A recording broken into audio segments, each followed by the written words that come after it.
Comment vous allez? Vous allez très bien, j'espère.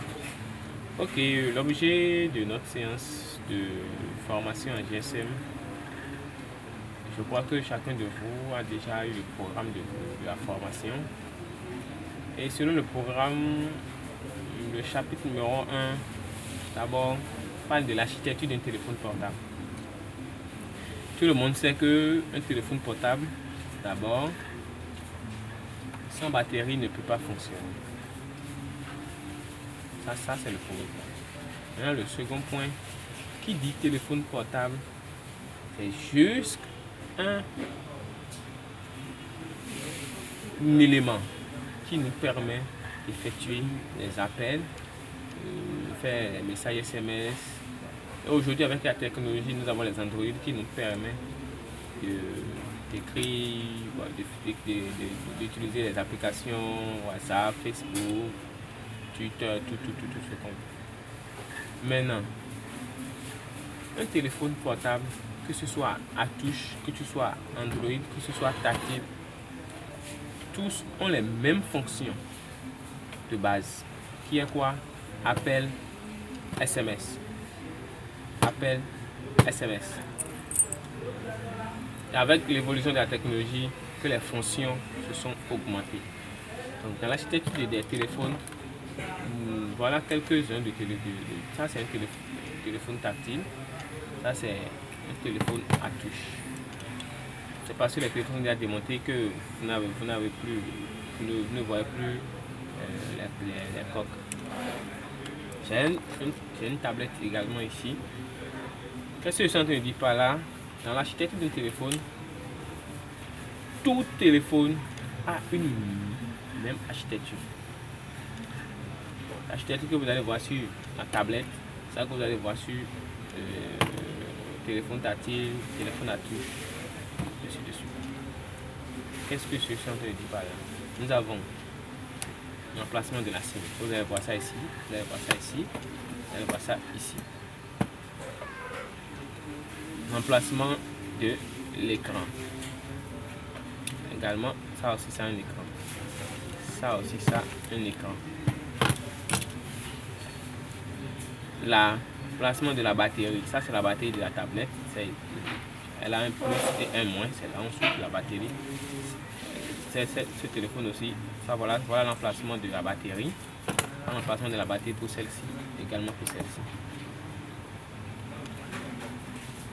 Nous avons le micro,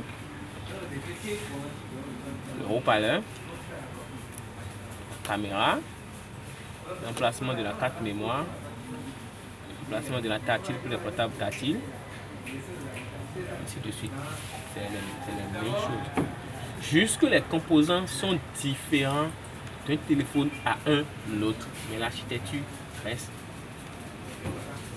la même chose. Passer l'architecture du téléphone, nous allons tomber sur le chapitre suivant qui est le micro. Nous avons des micros à fil, comme une plaquette de l'autre côté. Ça c'est un micro à fil. Vous allez rencontrer ce micro là dans presque beaucoup de téléphones. Ça c'est le micro à 4 pieds. On les appelle micro à 4 pieds parce que lorsque je vais le dessouder, vous allez voir 4 emplacements sous le micro. Ces emplacements qui permettent au micro de se fixer à la plaquette. Ça on appelle micro à 4 pieds. Des fois, au lieu de voir les 4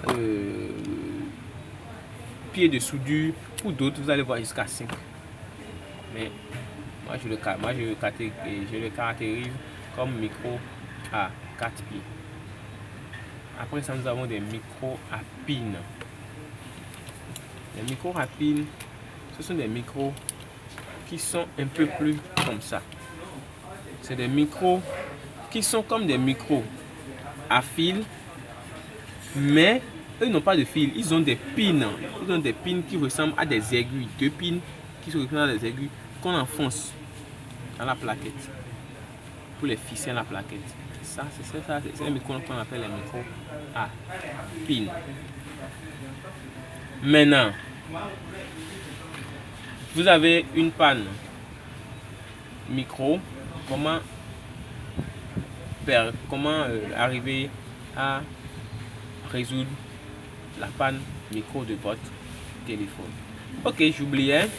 Nous avons aussi les téléphones Android. Très bien. Voilà un téléphone Android que nous avons démonté ici. Les téléphones Android aussi ont un micro. Mais la majorité des téléphones Android qui sortent maintenant, ils ont leur plaquette. Ils ont la plaquette de micro à part. C'est ça la petite plaquette. Sur cette plaquette, vous allez voir le micro. Voilà le micro. Vous allez voir le bout de charge. Quand on sera là, on va parler aussi de ça. Ça, c'est l'emplacement du bout de charge. C'est là où on met le bout de charge. Maintenant, sur cette même plaquette, vous allez voir l'emplacement de la barre, du haut-parleur, l'emplacement de l'antenne réseau. Donc, la seule plaquette renferme tous ces composants-là. Lorsque vous avez une panne avec votre micro, comment est-ce qu'il faut arriver à le régler? Nous allons parler de ça dans la seconde vidéo.